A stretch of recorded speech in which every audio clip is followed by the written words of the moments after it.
Hidden deep in the deserts of northern Mexico, behind barbed wires and concrete walls, there lies a place designed not just to contain criminals, but to erase them. You won't find it on postcards. Tourists don't come here. And the locals, they call it El Hongo, the mushroom. But don't let the name fool you. This is no fairy tale forest. This is a maximum security fortress built to hold the most dangerous human beings Mexico has ever known.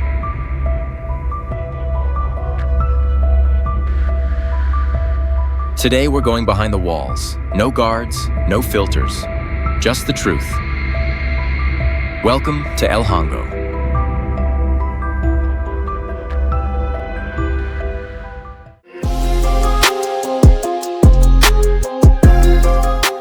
Imagine driving for hours into the desert. The road behind you disappears into dust. There are no cities, no signals, just heat, silence, and a faint hum in the distance, like something mechanical, buried beneath the earth.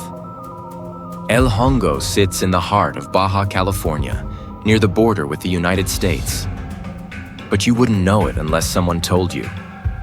Hidden behind rolling hills, the prison is carved into the landscape like a military bunker. From the air, it's barely visible. From the ground, it's a fortress. Built at over 4,000 feet above sea level, the air is thin, the heat dry, and the isolation complete. There are no shortcuts here, no easy ways in, and absolutely no way out.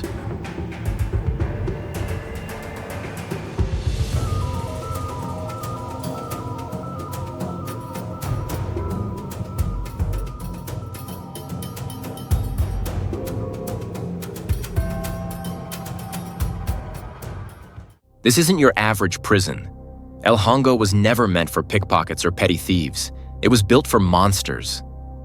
We're talking cartel leaders, assassins, corrupt politicians, men responsible for mass killings, disappearances, and entire towns living in fear. Every inch of this facility was designed with one goal: to neutralize. The walls, reinforced concrete thicker than a tank's armor. The doors, blast-resistant. Surveillance runs 24/7 with facial recognition and AI threat detection. And the guards? Ex-military, armed like combat troops. Inside, there are no soft corners, just metal, stone, and silence. El Hongo doesn't rehabilitate, it controls.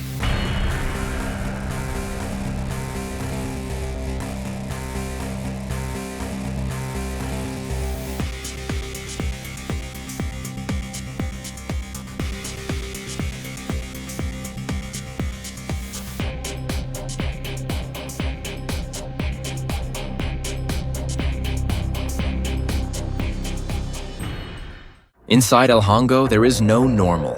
Time doesn't flow, it stalls. The routines are cold, mechanical. Wake up at 5 a.m. Lights never turn off. Meals pushed through a slot in the wall. Zero contact, zero privacy. Most prisoners never see another face except their own reflection. There are no windows in the cells, just metal, concrete, and a ceiling camera that never blinks. Inmates speak of the silence, how it presses on your skull, of the air, dry and still like death, of the guards, eyes hidden behind black visors, voices like commands from machines. Every movement is calculated, every breath monitored. If you scream, no one hears you. If you break, no one cares. They say El Hongo doesn't punish you, it erases you.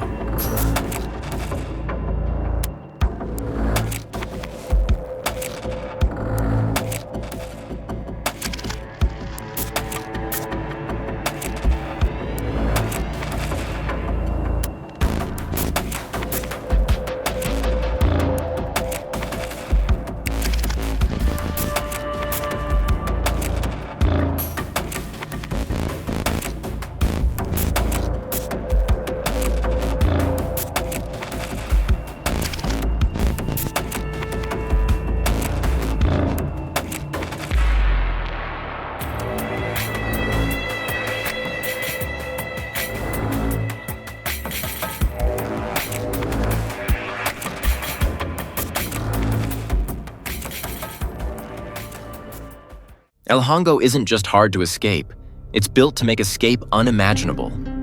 Let's start with the basics. Triple-layer perimeter fencing, motion sensors buried underground, and heat-detecting drones in the sky. And if, somehow, someone managed to bypass all that, they'd still be in the middle of the Baja Desert. No food, no water, no roads, just 40 miles of brutal nothingness in every direction. Inside, the design itself is a psychological maze. Corridors that loop, dead ends that aren't marked, doors that only open in sequences known to a rotating set of guards. Even guards don't know the full layout. That's not an accident. That's the plan. And then there's the silence. No one screams here, because there's no one to hear you, and no way out.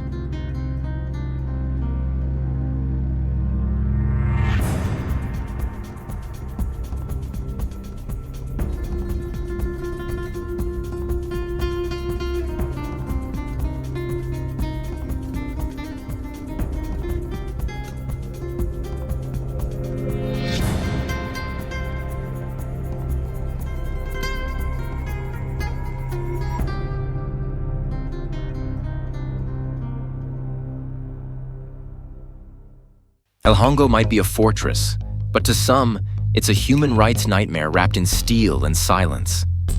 Former inmates describe long-term solitary confinement, not for days, but for months, even years.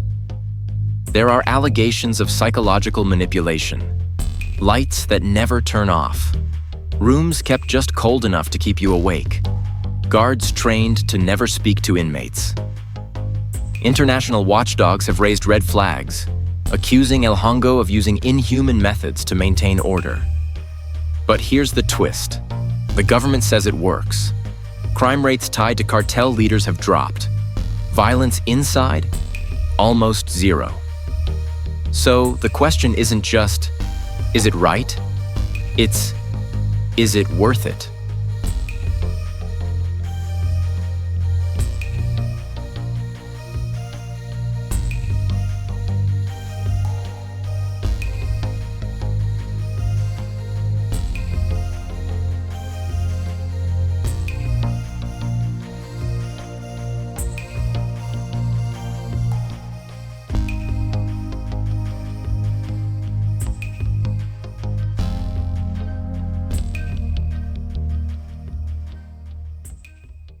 El Hongo is more than a prison.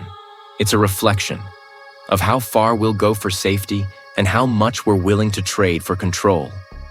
It raises the question, in trying to lock away evil, are we locking away parts of our own humanity too?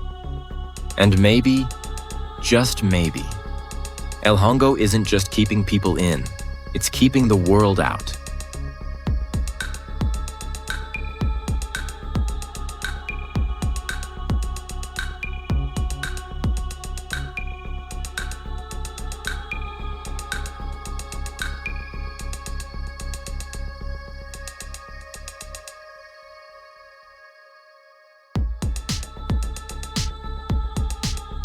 El Hongo is built to hold the worst the world can offer.